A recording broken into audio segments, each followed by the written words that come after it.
What's going on, guys? I owe another huge apology. It seems the more videos I make, the more I misspeak. I've misspoken about steel-toed shoes, and now I've misspoken about having a felony and being an electrician. More importantly, being in the union or an independent electrical contractor and having your own license as a felon. Yes! So I apologize. I meant no disrespect. I don't point the fingers at anybody because you know what? When you point one, I got four more pointing back at me. Am I perfect? I'm not perfect.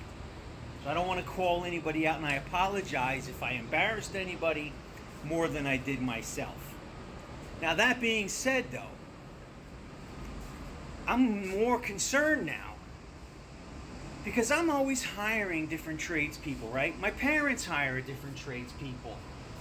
And how would I know if they have a felon, if it's a felon-owned business?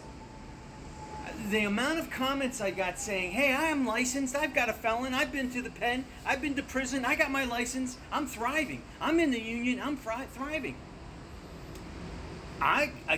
That's and good. I mean, that shouldn't hold you back. Absolutely not, right? Everybody can make a mistake. We get a second chance. But there are, more often than not, problems with felonies, right? People who have felonies. So how do we know if we're hiring a contractor who's got a felon or has felon employees? I mean, how could you, as the owner, have a felon and then you're not going to check your employees? Most likely your employees are all going to have felons because you're going to empathize with them.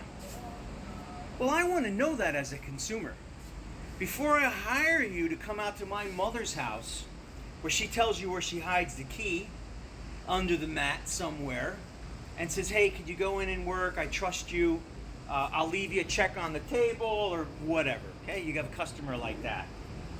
But my goodness, if I had said, Mom, Joe Smith's electrical company, they're all felons. They're recovering. They're all felons. They're sorry for what they did. They made mistakes while they were younger, but they're felons. I mean, how do we know that? I wonder, is it on the license? I mean, if you call the Board of Electrical Contractors, can you say, hey, does the owner have a felon? So there should be a way to notify people, hey, I made a mistake. I made amends for it, but it's out in the open. I don't think it's really fair for me, who's been upstanding and has done things the correct way and charges the right amount, has the right insurance, etc., competes against a felon who might not be doing it the right way. I don't know, guys. So I know this is going to stir up even more controversy. One point I do want to make, no disrespect to any individual out here, okay? We're having a dialogue. This is how information gets out, okay? So before you just blast a comment, post a video. Post a video. And yes, I own this place. I saw like 100 people like the comment that said, oh, he's at one of his customers' house. No. I'm an independent electrical contractor, never was in the union, and I don't have a felony. And this is one of many properties that I own.